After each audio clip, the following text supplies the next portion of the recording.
Hi friends, welcome to my new video. कैसे हैं आप सब? उम्मीद है कि आप सब बहुत अच्छे होंगे और मज़े में होंगे। तो आज की इस वीडियो में हम बात करने वाले हैं कि मान लीजिए कि आपका बेबी छोटा है और आपकी बेबी सोता नहीं है। आप अपने बेबी को सुलाने की कोशिश करते हो, बट आपका बेबी सोता नहीं है। बार बार आप उसे सुलाते हो, बार बार वो जग जाता है। क्योंकि आजकल के टाइम पे क्या होता है ना कि हम घर में अकेले रहते हैं, फैमिली के साथ रहते हैं, तो भी प्रॉब्लम्स होती हैं, बट थोड़ा सा उतना नहीं होता है जितनी प्रॉब्लम्स होती हैं अकेले।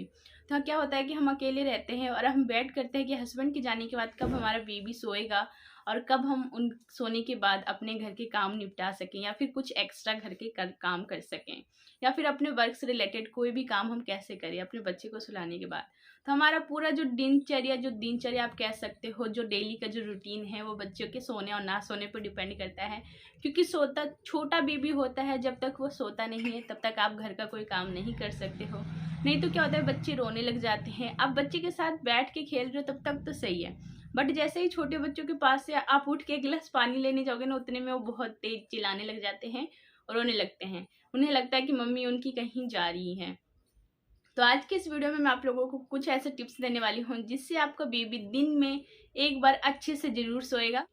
छोटे बच्चे होते हैं तो बच्चों का सोना बहुत ज़रूरी होता है, क्योंकि बच्चे जैसे सोते हैं तो बच्चे की काफ़ी सारी हेल्थ भी बहुत अच्छी होती है। बच्चे की पाचन क्रिया अच्छी होती है, बच्चे की माइंड बहुत फ्रेश रहता है, बच्चे की ग्रोथ में भी काफ़ी ज़्यादा हेल्प करती है। बच्चे की नींद बहुत ज़रूरी होता है। तो अगर बच्चा आपका सोएगा नहीं तो बच्चा खुद भी परेशान होता है और आपको भी करता है। बच्चा नींद लेता है बट वो डर के जग जाता है, चौंक के जग जाता है, या फिर कई सारे ऐसे कारण जिसकी वजह से बच्चा कंटिन्यू 1 से 1.5-2 घंटे तक नींद नहीं लेता है। या फिर कई मैंने कंप्लेंट्स तो ऐसे सुनी है कि उनका बेबी दिन में सोता ही नहीं है, चाहे वो छोटा बेबी हो या 2, 3, 4 साल तक के बच्चे हों। तो आज की इस वीडियो में मैं आपको 2 से 3 टिप्स देने वाली हूँ जिससे आपकी जो बच्चों की जो सोने से रिलेटेड जो प्रॉब्लम है वो आपकी दूर हो जाएंगी। क्योंकि मेरे घर में खुद छोटे छोटे 2 बच्चे हैं, तो मैंने उनका टाइम टेबल, उनका रूटीन कैसे बना रखा है कि मेरे बेबीज दिन में सो भी लेते हैं और हमेशा उनका माइंड एकदम फ्रेश रहता है, चिड़चिड़े वो बिल्कुल नहीं रहते हैं। तो चलिए वीडियो को करते हैं स्टार्ट। तो सबसे पहले तो आप ये हैबिट बना लीजिए कि जब तक आपके हस्बैंड हो, आज से क्या होता है कि घर पे कोई होता है तो बेबी को वो संभाल लेते हैं। तो एक तरीके से आप कोशिश करो कि सुबह जितना काम आप निपटा सकते हो हस्बैंड के रहते हुए उतना निपटा लो। बट क्या होता है कि कई बार नहीं हो पाता है, कई सारे रीजंस होते हैं उसके। तो हस्बैंड के जाने के बाद ही कई ऐसे काम है जो हम कर पाते हैं। तो आप कोशिश कीजिए कि जब तक हस्बैंड रहे तब तक बच्चे को खेलने दिया जाए, और इसके बाद हस्बैंड के जाने के बाद आप थोड़ी देर अगर बेबी के साथ खेल सकते हो तो खेलो। नहीं तो एकदम से बच्चे की एक टाइम टेबल बना लीजिए कि 9 से 10 के बीच में आप बच्चे को एक सोने का मतलब नहलाने का एक रूटीन बना लीजिए। बच्चे का एक नहलाने का हमेशा रूटीन रखिए, क्योंकि बच्चे को एक हैबिट हो जाती है कि मुझे नहाना है, नहा करके सोना है। तो थोड़ी सी मेहनत आपको करनी पड़ेगी। कोशिश कीजिए कि बच्चे को हमेशा एक ही टाइम पे नहलाएं।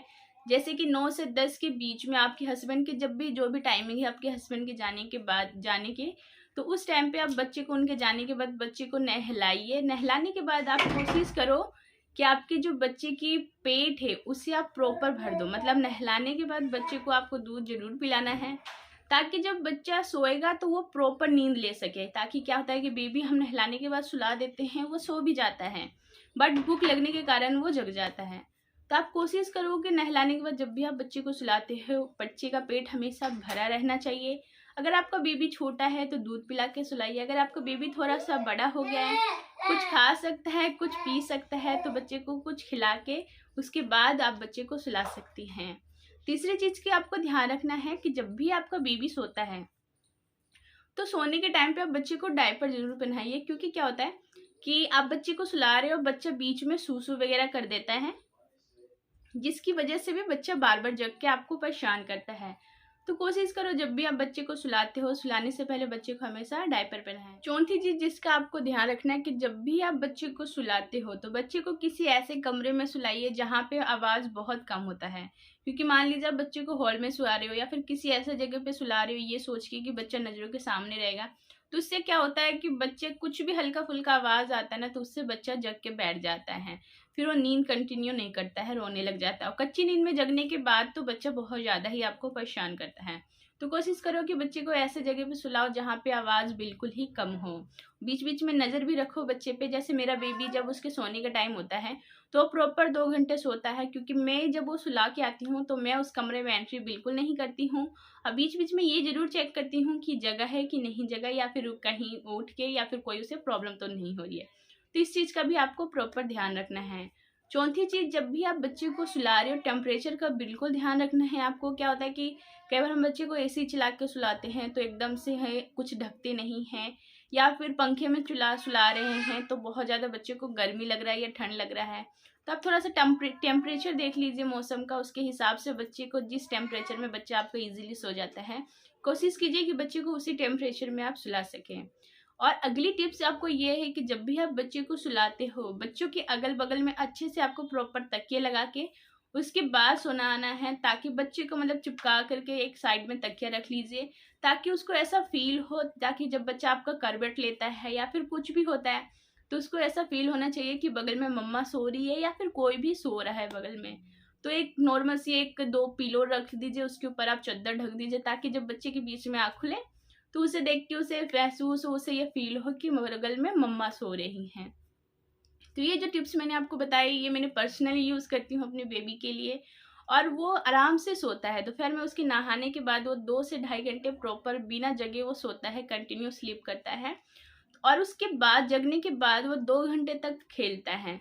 तो आप कोशिश करो जब आपके बच्चे का सोने का टाइम हो तब भी आप उसे सुलाएं, और बच्चे का खेलने के टाइम में बच्चे को नींद नहीं आ रही है, आपका बच्चा अच्छे से खेल रहा है, तो उस टाइम पे आप बच्चे को सुलाने की कोशिश करते हो तो आपका बच्चा भी नहीं सोता, फिर आप भी बहुत ज़्यादा फ्रस्ट्रेट हो जाते हो क्योंकि आपका बेबी नहीं सो रहा होता है। तो ऐसा कई बार होता है, मेरे साथ भी होता था पहले। फिर धीरे धीरे चीज़ों को मैनेज करने लग गया, समझने लग गया, तो उसके बाद ये सारी प्रॉब्लम्स मेरी ख़त्म होने लग गई। तो कोशिश करो बच्चे का एक सोने का टाइम टेबल बना लो। मेरा बेबी उठने के बाद 2 से ढाई घंटे वो प्रॉपर खेलता है। इस बीच में वो फीड करता है, डायपर में फ्री में रखती हूँ और आराम से वो खेलता है। उसको जो भी खिलाना होता है, पिलाना होता है, उसके बाद दोपहर में वो दोबारा नींद लेता है। मतलब जो दिन का जो रूटीन है, दिन में वो 3 बार उसकी एक टाइम टेबल बना हुआ है कि उस टाइम पे उसको सोना ही सोना होता है। तो उम्मीद है कि फ्रेंड्स कि आज की वीडियो आपको पसंद आई होगी। मैंने इस वीडियो में आप लोगों के साथ अपनी पर्सनल एक्सपीरियंस शेयर की है। तो उम्मीद है कि आज की वीडियो आपको पसंद आई होगी। आई हो तो प्लीज़ फ्रेंड वीडियो को लाइक और चैनल को सब्सक्राइब जरूर कर दीजिएगा।